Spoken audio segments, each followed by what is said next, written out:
Assalamualaikum warahmatullahi wabarakatuh. Innal hamdalillahi ala ni'matillah wassalatu wassalamu ala Rasulillah wa ala alihi wa ashabi mawalah. Amma ba'd. Teman-teman, pada kesempatan kali ini kita akan belajar tentang gas kromatografi.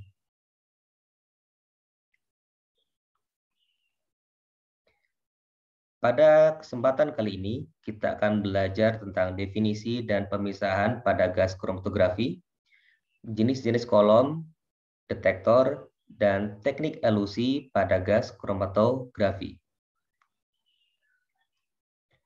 Secara definisi, gas kromatografi adalah metode analisis kualitatif dan kuantitatif untuk senyawa-senyawa organik yang bersifat volatil dan termostabil. Volatil bermakna mudah menguap, sedangkan termostabil artinya senyawa tersebut menguap ketika dipanaskan tanpa mengubah struktur atau bahkan merusaknya. Karena ada beberapa senyawa yang ketika dia dipanaskan, dia mudah menguap tetapi merubah strukturnya. Dan senyawa tersebut tidak masuk kategori termostabil. Jadi intinya, kromatografi gas adalah metode analisis kualitatif dan kuantitatif untuk senyawa yang menguap tanpa merubah strukturnya, yang mudah menguap tanpa merubah strukturnya. Kromatografi secara umum pertama kali ditemukan oleh Erika Kramer dan Fritz Pryor pada tahun 1945 sampai 1947. Mereka berdua ini adalah ilmuwan dari Jerman, tetapi sebelumnya fundamental atau dasar gas kromatografi ditemukan oleh Archer John Porter Martin yang menerima hadiah Nobel karena mengembangkan liquid kromatografi dan kromatografi kertas bersama dengan rekan beliau Anthony T. James pada tahun keduanya menetapkan dasarnya pada tahun 1950. Jadi dasar-dasarnya itu sudah cukup lama berkembang, tetapi pertama kali ditemukan oleh Erika Kramer dan Fritz Pryor. Dan saat ini ada dua jenis kromatografi yang umum berkembang, yakni kromatografi padat gas yang interaksi antara keduanya berupa adsorpsi. Jadi yang padatan itu adalah fase diam, sedangkan gasnya itu adalah analit beserta fase gerak. Kemudian selanjutnya ada gas liquid atau liquid gas kromatografi, di mana fase diamnya berupa liquid, tetapi tidak benar-benar liquid, sama seperti kromatografi sebelumnya, yakni berupa padatan yang di-coat atau dilapisi dengan semacam gel atau semacam cairan yang kental. Dan interaksi antara keduanya, antara padatan dengan cairan, antara gas dengan cairan, yakni berupa partisi. Jadi sama prinsipnya seperti kromatografi yang sebelumnya sudah kita pelajari. Ini adalah instrumentasi dari gas kromatografi. Yang pertama ada tabung yang berisi gas pembawa. Nah, di dalam tabung ini gas pembawa diisi dalam tekanan yang sangat tinggi, sehingga ketika dikeluarkan tekanan dari gas pembawa ini pun sangat tinggi, sehingga perlu controller untuk mengatur kecepatan alir dari gas pembawanya. Selanjutnya ada tempat injeksi sampel atau dinamakan inlet atau disebut juga dengan injektor, dan disinilah sampel nantinya akan diinjeksikan. Injeksi ini bisa dipanaskan, jadi suhu dari injektor atau inlet umumnya disetting lebih tinggi dibandingkan dengan kolom. Tujuannya apa? Tujuannya tentu untuk menguapkan pelarut beserta analitnya. Kemudian dari injektor berlanjut ke kolom. Nah, disinilah sampel-sampel atau senyawa-senyawa dalam analit itu akan dibawa oleh fase gerak yang berupa gas pembawa. Selanjutnya akan dibawa menuju ke detektor. detektor ini berfungsi untuk mengubah sinyal kimiawi menjadi sinyal elektronik. Jadi detektor merupakan suatu alat yang berfungsi untuk mengubah sinyal kimiawi menjadi sinyal elektronik yang selanjutnya akan direkam oleh komputer. Ada beberapa tahapan dalam analisis menggunakan gas kromatografi. Yang pertama ada proses injeksi.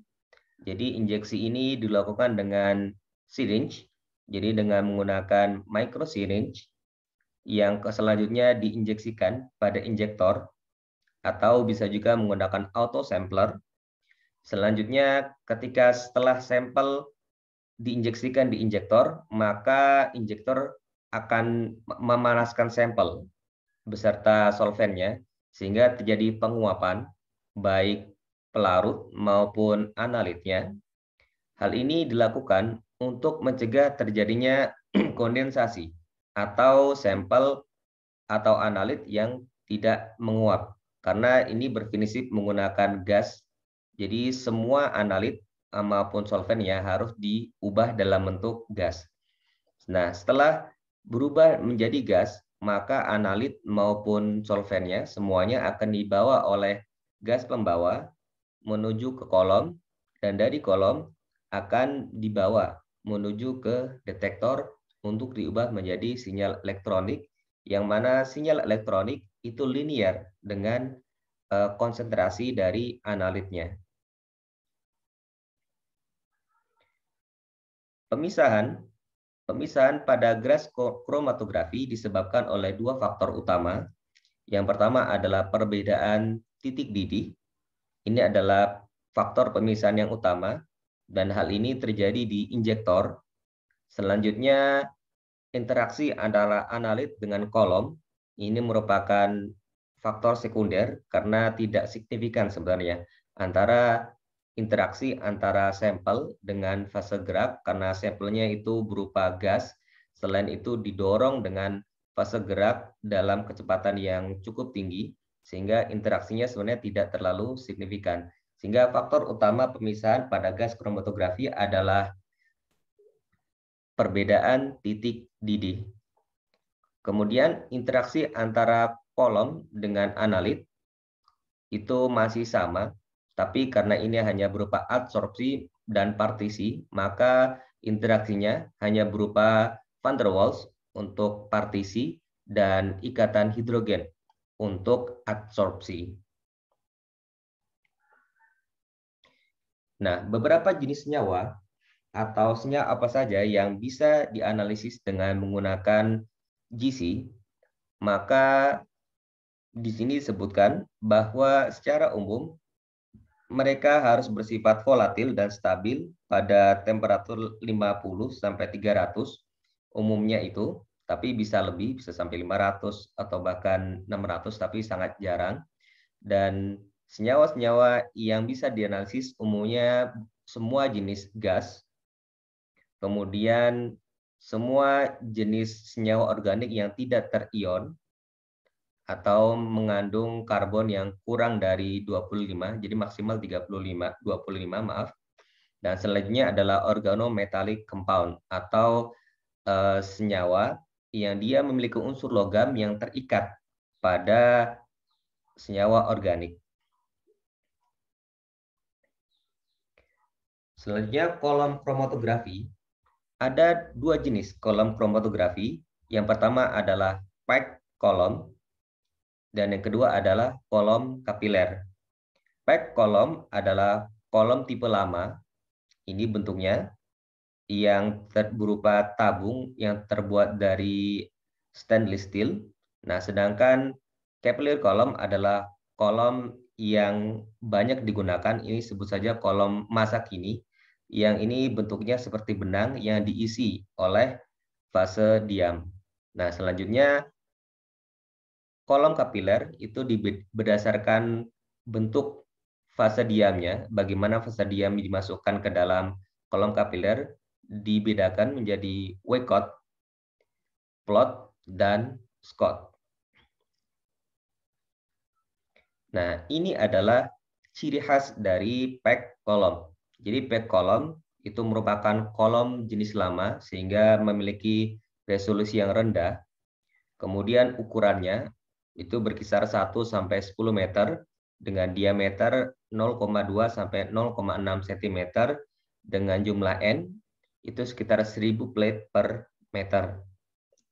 Kemudian fase diam yang digunakan itu sebenarnya hampir tidak ada perbedaan teman-teman antara PEC kolom dengan kolom kapiler, yakni fase diamnya berupa alumina, zeolit, activated carbon, dan modified silicon polymer. Kemudian fase diam terbuat dari kaca, ada juga yang berupa stainless steel, teflon, tembaga, dan aluminium. Dan umumnya fase gerak itu berbentuk coil, jadi berbentuk semacam lilitan. Kemudian ada juga yang paling sederhana ini berbentuk U dan berbentuk W. Selain itu, karena ukurannya yang besar, ukuran diameter yang besar, maka PEC kolom ini memerlukan volume injeksi yang besar. Jadi lumayan banyak sampel yang harus diinjeksikan ketika menggunakan PEC kolom. Kemudian kolom kapiler. Kolom kapiler adalah kolom yang terbaru sebut saja dan paling banyak digunakan saat ini. Sehingga karena apa? Karena kolom kapiler memiliki resolusi yang tinggi. Kemudian ukurannya itu juga meskipun ini lebih panjang ya, 15 sampai 100 meter, tapi ukurannya kecil seperti benang karena diameter internalnya itu hanya 0,1 sampai 0,53 mm dengan jumlah plate itu yang berkisar dari ratusan ribu sampai jutaan. Jadi sangat banyak plate-nya sehingga pemisahnya sangat baik. Kemudian fase diamnya berupa alumina, crosslink, polisiloxan, dan polyethylene glycol. Dan untuk kolom kapiler umumnya terbuat dari bahan yang sama, jadi terbuat dari baja atau stainless steel yang dilapisi oleh DMCS, dimethyl chlorosilane. Dan bentuknya ini semuanya sama, jadi bentuk coil tube. Jadi tabung yang berlilit, jadi seperti benang yang digulung seperti itu. Tetapi kekurangan dari kolom kapiler adalah bukan kekurangan, tetapi salah satu hal yang kurang dari kolom kapiler adalah volume injeksinya yang kecil. Ini menjadi kekurangan sekaligus kelebihan, sehingga jumlah sampel yang dibutuhkan itu sedikit, tetapi karena volume yang diinjeksikan hanya sedikit, maka tidak bisa digunakan untuk pemisahan untuk preparatif. Di kolom kapiler tidak bisa digunakan untuk tujuan preparatif. Pak, apa sih yang dimaksud dengan preparatif? Sama seperti kemarin ketika kita berbicara tentang TLC, yang dimaksud dengan preparatif adalah untuk memperoleh senyawa yang murni. Jadi teman-teman, untuk GC itu sebenarnya bisa digunakan untuk pemurnian, tetapi itu sangat jarang digunakan. Nah, ini adalah kelebihan dari kolom kapiler.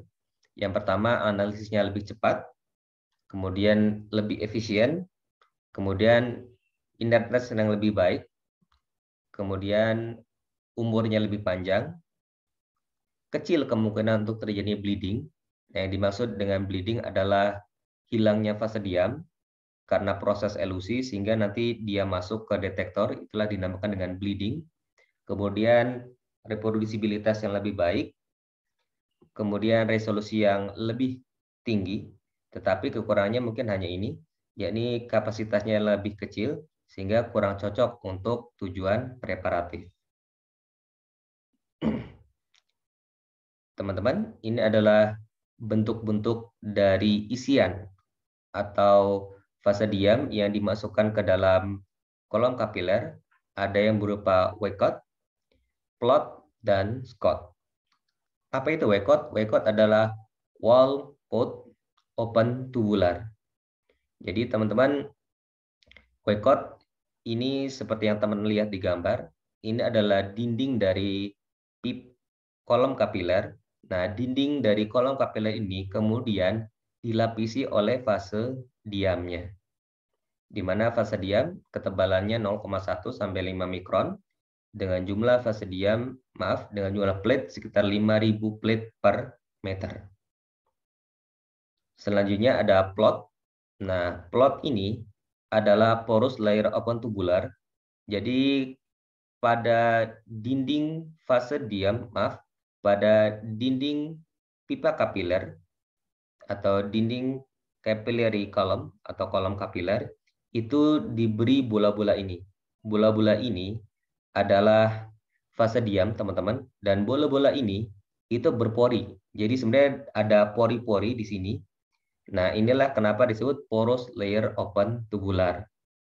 Nah, selanjutnya adalah Scott, support coated open tubular. Ada di sini, ada di sebelah teman-teman, di sebelah plot. Scott atau support coated open tubular ini adalah modifikasi dari plot, di mana kalau plot ini kan fase diamnya berupa padatan, maka padatan dari plot ini di-coated atau dilapisi oleh cairan seperti kemarin kita belajar di KLT, yang mana cairan ini bersifat non-polar. Nah, sehingga dari WCOT, plot, dan plot secara umum yang memiliki resolusi paling buruk adalah WCOT karena plate-nya paling sedikit, kemudian diikuti dengan Scott, jadi karena dilapisi sehingga pori-porinya tertutup, sehingga luas areanya berkurang jauh. Nah, yang terbaik adalah plot, karena ini meskipun bulat-bulat ini, tapi bulat-bulat ini berpori, sehingga dia memiliki luas area yang lebih luas dibandingkan dengan Scott. Nah, selanjutnya karakter ideal dari fase diam adalah yang pertama dia low volatility, jadi dia tidak mudah menguap, dan selanjutnya dia stabil pada temperatur yang tinggi.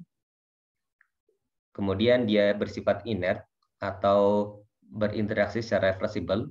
Inert di sini maksudnya dia tidak berikatan dengan kuat atau bahkan mengubah analit. Jadi dia tidak menangkap analit kemudian bereaksi dengan kuat. Jadi dia sifatnya hanya bersifat untuk pemisahan saja. Jadi berinteraksi yang sifatnya reversible. Kemudian high end and alpha value. Jadi teman buka kembali teori tentang kromatografi. Ini adalah beberapa senyawa atau beberapa compound yang biasa digunakan sebagai fase diam. Ada dimetil polisiloxan, difenil, dan lain-lain.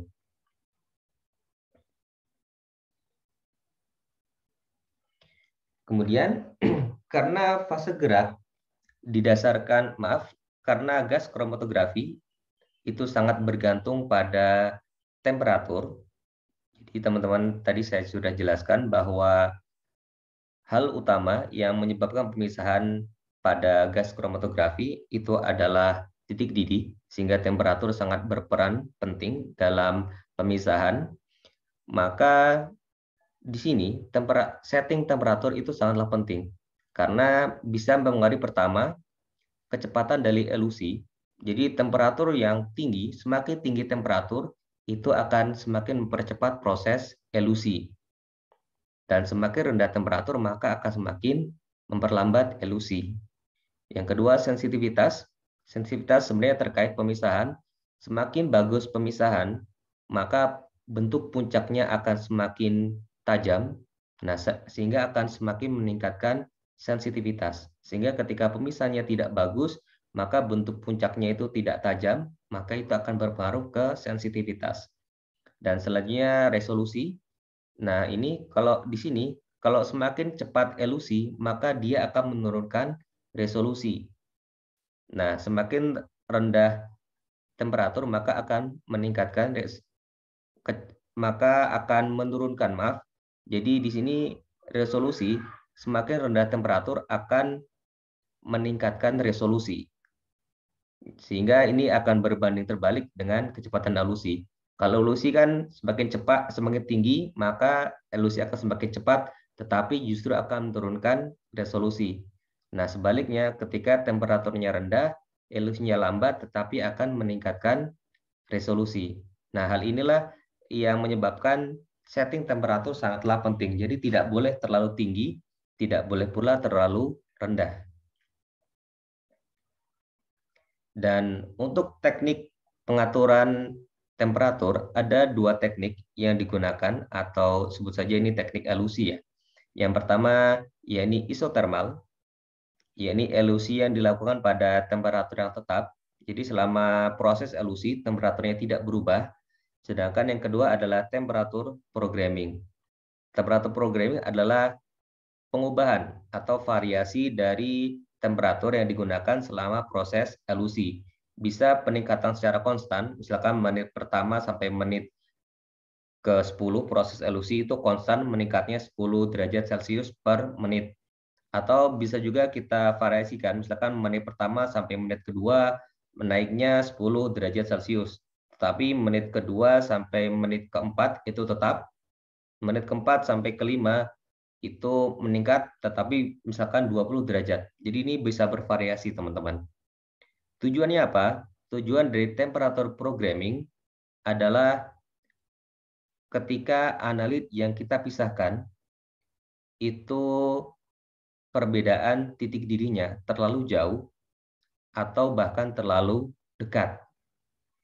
Di sini contohnya, di sini ada sampel dengan 16 senyawa, dan di sini temperatur yang digunakan itu tetap, ini misalkan 100 derajat Celcius. Nah, maka ketika 100 derajat Celcius digunakan, maka akan terjadi tumpang tindih antara sampel yang satu dengan sampel yang lain atau analit yang lain. Tetapi ketika di sini, teman-teman bisa dilihat, di sini disetting terjadi peningkatan suhu dari 50 sampai 250 derajat Celcius selama dengan kecepatan 8 derajat per menit. Di sini bisa kita lihat diperoleh pemisahan yang sangat baik karena masing-masing terpisah dengan sempurna yang menyebabkan terbentuk puncak yang lancip dan ramping. Bahkan di sini yang awalnya diperkirakan hanya ada 15, ternyata ada 21 senyawa, teman-teman. Jadi inilah fungsi temperatur programming. Kemudian ini adalah desain dari injektor. Yang pertama adalah pengaturan gas, kecepatan alir gas, mengatur kecepatan alir gas. Kemudian ada di sini ada septum. Septum di sini berupa karet tempat injeksi sampel. Kemudian ada di sini adalah pipa atau tempat mengalirnya fase gerak atau gas membawa. Selanjutnya di sini ada kolom. Jadi gas pembawa yang digunakan harus bersifat inert, teman-teman, dan mudah untuk diperoleh.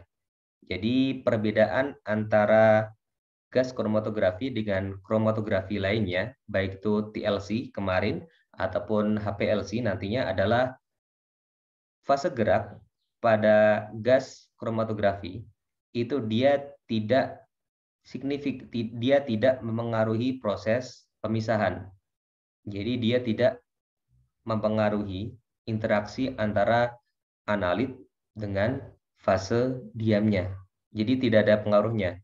Karena kalau kemarin kita belajar bahwa pemisahan pada kromatografi disebabkan karena perbedaan interaksi antara analit dengan fase diam dan fase gerak, tetapi pada gas kromatografi pemisahan disebabkan oleh perbedaan titik didih dan interaksi antara analit dengan fase diam saja. Kemudian untuk kecepatan alir, fase gerak itu berbeda antara kolom kapiler dengan pack kolom. Kalau kolom kemas itu berkisar antara 25 sampai 150 ml per menit. Sedangkan untuk kolom kapiler itu lebih kecil lagi, jadi 1 sampai 25 ml per menit. Dan selanjutnya untuk injektor atau injeksi sampel, maka harus menggunakan micro syringe. Kenapa digunakan micro syringe? Karena ketika jumlah volume terlalu besar, maka akan terjadi pelebaran pita dan juga menyebabkan kehilangan resolusi karena volume injeksi terlalu besar. Selain itu, volume injeksi yang terlalu besar bisa menyebabkan kondensasi, teman-teman. Karena kan prosesnya ketika diinjeksikan harus diuapkan dulu kan. Ketika itu terlalu besar volumenya, maka tidak semuanya menguap, maka dia akan mengotori kolom injeksinya. Maaf, akan mengotori inlet atau injektor. Ini adalah desain injektor dari gas kromatografi. Ada dua tipe injektor dari gas kromatografi. Yang pertama, injektor dengan split, jadi ada pemisahan. Jadi ketika teman-teman perhatikan, jadi ketika sampel diinjeksikan di sini, katakanlah 10 mikroliter atau kurang, sebenarnya 1 mikroliter itu sudah cukup banyak, maka 1 mikroliter tadi akan dipecah. Sehingga nantinya di sini teman lihat, maka sebagian itu akan keluar dan hanya sekitar 0,1 sampai 10% saja yang dilanjutkan menuju ke kolom. Nah, tujuannya apa? Tujuannya adalah untuk mencegah dekomposisi sampel atau penguapan yang tidak sempurna. Nah, selanjutnya ada juga yang splitless. Ini yang atas tadi adalah yang splitless. Jadi tidak ada pemisahan atau tidak ada pemecahan. Maka untuk splitless, semua yang diinjeksikan 1 mikroliter tadi semuanya masuk ke dalam kolom, teman-teman. Nah, tetapi kelemahannya itu adalah menyebabkan turunnya temperatur di injektor, sehingga terkadang terjadi kondensasi di injektor. Nah, untuk mencegah hal tersebut, maka harus digunakan sampel yang sangat encer, very dilute. Nah, ini ada teknik yang lain. Jadi untuk sampel yang mudah terdekomposisi, itu biasanya itu langsung diinjeksikan ke dalam kolom. Jadi on column injection. Jadi tidak dipanaskan di injektor terlebih dahulu, tapi langsung masuk ke dalam kolom. Sehingga dari injektor hanya sebagai tempat lewat saja, jadi sampel bisa dibawa masuk ke dalam kolom dengan temperatur yang paling rendah yang memungkinkan dia tetap menguap. Jadi di dalam kolom berubah langsung menjadi uap, langsung masuk ke dalam kolom. Jadi ini adalah gambaran teman-teman perbedaan antara split dengan splitless. Yang sebelah kiri adalah splitless, yang sebelah kanan itu adalah yang split. Jadi split ini lebih menguntungkan dibandingkan dengan yang splitless. Kemudian tipe kolom ideal atau karakteristik detektor ideal dari gas kromatografi. Yang pertama, dia sangat sensitif. Jadi range-nya itu bahkan bisa mendeteksi 10⁻⁸ sampai 10⁻⁻15 gram solid per second. Kemudian stabil dan reprodusibilitas yang bagus. Kemudian cepat dan memiliki respon yang linear dengan konsentrasi. Selain itu, jika memungkinkan, sebisa mungkin simple dan non-destruktif. Ini adalah tipe detektor ideal dari gas kromatografi. Jadi gambar di sini adalah gambaran detektornya, teman-teman. Ini adalah gas kromatografinya. Kemudian ini adalah injektornya. Maaf, ini adalah samplernya, signage atau ini yang auto sampler, dan ini adalah detektornya. Kemudian di sini akan saya jelaskan beberapa tipe detektor yang lazim digunakan pada gas kromatografi. Yang pertama adalah TCD atau Thermal Conductivity Detector. Jadi di sini bagian utamanya itu berupa filamen yang terbuat dari tungsten atau dari wolfram yang dipanaskan. Nah, jadi prinsipnya, jadi ketika gas carrier atau gas pembawa melewati ini, maka terjadi konduktivitas yang tetap, karena kan gasnya sama, melewati filamen yang sama, maka dia akan menghasilkan konduktivitas yang tetap. Kemudian, ketika ada senyawa lain atau sampel yang dibawa oleh gas pembawa, maka hal tersebut akan menurunkan menurunkan atau terjadi perbedaan konduktivitas karena kan ada senyawa yang lewat padahal tadi awalnya hanya gasnya saja kan sehingga terjadi perbedaan konduktivitas.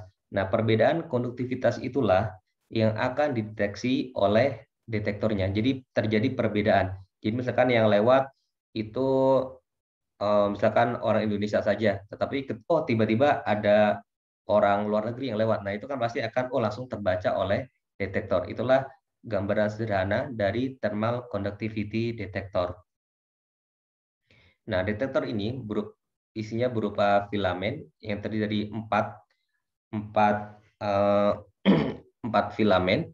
Jadi di mana 2 filamen, di sini teman-teman bisa lihat di gambar yang berwarna ini, di mana 2 dan 3 ini adalah filamen tempat masuknya sampel. Nah, sedangkan 4 dan 5 ini adalah filamen yang dialiri gas sebagai referens. Jadi ketika dibandingkan dengan spektrometer UV, jadi yang warna biru ini adalah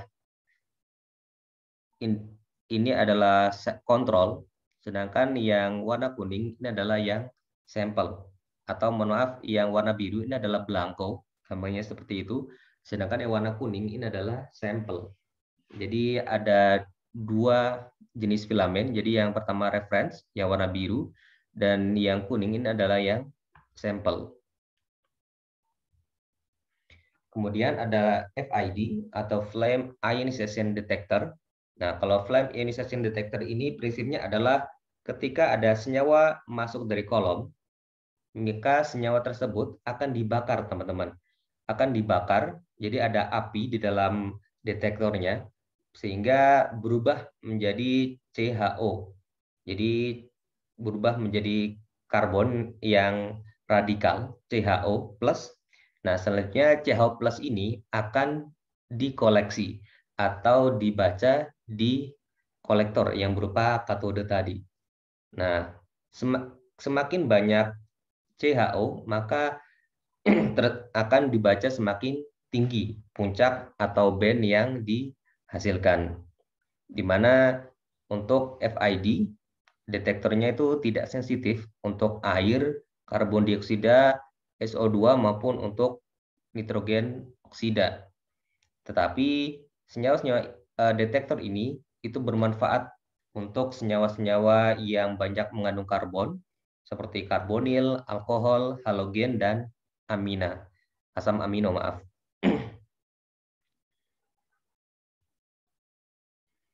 Kemudian ada ACD, Electron Capturing Detector. Kalau Electron Capturing Detector ini prinsipnya adalah mirip dengan TCD, Thermal Conductivity Detector, tetapi yang membedakan adalah cara kerjanya. Kalau cara kerja dari ACD adalah si ACD ini dia memancarkan sinar beta. Di sini ada plat yang di sini memancarkan sinar beta terus-menerus, dan sinar beta ini ketika mengenai gas pembawanya itu berupa nitrogen, maka dia akan mengubah gas nitrogen tersebut menjadi menjadi elektron dan radikal. Di sini ada cara kerja lebih bagus. Nah, di sini ada cara kerjanya. Jadi emitter sinar beta ketika mengenai gas pembawa, dia akan mengubahnya menjadi elektron radikal. Nah, radikal ini nanti akan dibaca oleh detektor. Nah, tetapi ketika ada senyawa lain yang melewati sinar beta tadi, maka akan terjadi perubahan jumlah elektron yang dihasilkan. Nah, perubahan jumlah elektron yang dihasilkan itulah yang akan dibaca oleh detektor. Sehingga ketika senyawanya berbeda, maka jumlah elektronnya berbeda, maka puncaknya akan semakin berbeda pula. Dan karena ini sifatnya berupa radioaktif, maka harus dipanaskan dalam temperatur yang tinggi untuk mencegah kontaminasi, lebih tepatnya mencegah kondensasi dari sampel yang selanjutnya akan mencegah kontaminasi dari sumber radioaktif. Jadi yang memancarkan sinar beta tadi adalah radioaktif ya, teman-teman. Kemudian ini adalah detektor yang paling baru, yakni mass spectroscopy detector. Jadi kalau di sini prinsipnya sampel ketika dimasukkan ke dalam detektor, maka dia akan ditembak oleh elektron bertekanan tinggi sehingga akan berubah menjadi fragmen-fragmennya. Nah, fragmen-fragmennya tersebut akan dibawa, ini tabung yang vakum, nah langsung dibaca ke detektor untuk dibaca, dan pembacaannya itu sangat canggih, bisa langsung berdasarkan perbedaan bobot molekulnya, teman-teman. Jadi sampelnya nanti akan dibaca berupa garis-garis yang itu menunjukkan perbedaan bobot molekul masing-masing sampel. Nah, detektor ini karena detektor yang paling baru, maka dia memiliki selektivitas yang baik karena masih beda senyawa, kan beda bobot molekul, maka bisa langsung ketahuan, oh A senyawa A dengan bobot molekul sekian, senyawa B dengan bobot molekul sekian, dan selain itu dia juga sensitivitas yang bagus, bahkan bisa sampai ppb atau part per billion. Jadi bukan lagi per million tapi part per billion. Ini adalah beberapa aplikasi dari gas kromatografi. Nah, selanjutnya hal yang harus diperhatikan karena di gas kromatografi didesain untuk analisis senyawa yang non-volatil, didesain untuk senyawa yang volatil, maka ketika dalam sampel kita ada senyawa yang non-volatil, maka hal tersebut bisa menyebabkan pertama, kotor pada injektor, atau yang kedua, ketika dia bisa terbawa, karena kan tekanan gas pembawa sangat cukup besar tadi, maka ketika senyawa tadi tidak menguap, jadi kan dalam bentuk padatan terbawa menuju ke kolom kapiler, maka dia bisa menyumbat atau bisa menempel pada kolom kapiler. Sehingga yang pertama tadi dia bisa mengotori kolom bisa mengotori injektor, atau yang kedua dia bisa menempel pada kolom, terutama kolom kapiler, sehingga bisa menyumbat dan merusak kolom. Nah, untuk mencegah hal tersebut, jadi dua hal tadi, kotor injektor maupun kerusakan kolom, jadi bisa tersumbat atau menempel pada permukaan kolom, maka kita harus memisahkan antara komponen yang volatil dan yang non-volatil. Tetapi kan kadang kita tidak tahu apakah ini senyawanya volatil atau non-volatil. Nah, sehingga pemisahan ini sangat penting dilakukan untuk beberapa jenis analit. Nah, pemisahan bisa dilakukan dengan cara ekstraksi, teman-teman. Bisa dengan liquid extraction ataupun dengan solid phase extraction. Nah, kalau liquid extraction, teman-teman sudah paham ya. Kemudian ada solid phase extraction. Apa itu solid phase extraction? Jadi solid phase extraction secara prinsip adalah kolom kecil. Ini bentuknya, teman-teman, di mana kolom kecil ini dia juga memiliki fase diam. Jadi di sini ada fase diam. Jadi ada jarum kecil yang dilapisi oleh fase diam. Jadi senyawa kita bisa dialirkan dari atas ke bawah ataupun dari bawah ke atas. Tujuannya apa? Tujuannya untuk memisahkan senyawa-senyawa tadi. Jadi ketika disedot dengan menggunakan SPA atau SPMA, harapannya senyawa-senyawa yang kecil-kecil akan menempel pada permukaan kolom, sedangkan yang besar akan langsung terbawa. Nah, selanjutnya senyawa yang tadi menempel di sini, kita flush atau kita dorong dengan fase gerak yang lain. Itu pemisahan dengan menggunakan solid phase extraction atau solid phase micro extraction. Nah, selain dengan solid phase micro extraction, ada juga teknik yang lain. Jadi namanya purge and trap, dan ada juga head space sampling. Nah, kalau ini adalah purge and trap extraction. Jadi ke dalam sampel kita alirkan gas. Kita alirkan gas sehingga senyawa-senyawa yang volatil itu nanti akan terbawa oleh gasnya. Nah, terbawa oleh gasnya nanti akan ditangkap oleh primary absorbent ataupun secondary absorbent. Nah, setelah semuanya terpisah, maka senyawa-senyawa yang tadi terjerap di primary dan secondary absorbent kita flush lagi dengan fase grab atau gas carrier yang sama. Jadi tujuannya itu pertama kita biar senyawa-senyawa volatil menempel dulu di sini, baru setelah semuanya terpisah kita ganti fase geraknya sehingga yang tadinya menempel itu bisa terlepas seperti itu teman-teman. Nah, kemudian ini adalah head space sampling. Kalau ini lebih sederhana, jadi kita masukkan sampel ke dalam vial yang ada space-nya. Nah, ketika didiamkan selama beberapa waktu, maka senyawa-senyawa volatil, maka dia akan ke bagian space-nya ini. Jadi yang awalnya dalam larutan, maka dia akan berpindah ke space-nya ini. Nah, itulah yang selanjutnya kita sampling. Jadi kita ambil dengan menggunakan syringe. Jadi syringe itu tidak hanya untuk larutannya, teman-teman, bisa juga untuk gas. Tapi syringe-nya syringe yang khusus. Nah, inilah yang selanjutnya kita injeksikan ke sampel. Jadi kita tidak ambil larutannya, tapi yang kita ambil adalah gasnya atau uapnya. Nah, uapnya inilah yang langsung kita injeksikan ke injektor. Dan yang terakhir bisa dilakukan dengan derivatisasi. Jadi teman-teman sudah belajar kemarin di praktikum bahwa derivatisasi adalah proses untuk mengubah struktur agar bisa dianalisis dengan metode yang kita inginkan. Nah, di sini contohnya ada asam amino. Asam amino itu tidak terlalu volatil, maka kita derivatisasi dengan mereaksikan dengan butanol dan asetil klorida. Nah, selanjutnya di kompleks itu dengan trifluoroasetilbutil ester, direaksikan dengan butanol dan asetil klorida menghasilkan asam amino N-trifluoroacetyl N-butil ester. Seperti itu teman-teman. Jadi fungsinya untuk mengubah valin menjadi L-valin N-trifluoroacetyl N-butil ester. Oke, terima kasih. Wassalamualaikum warahmatullahi wabarakatuh.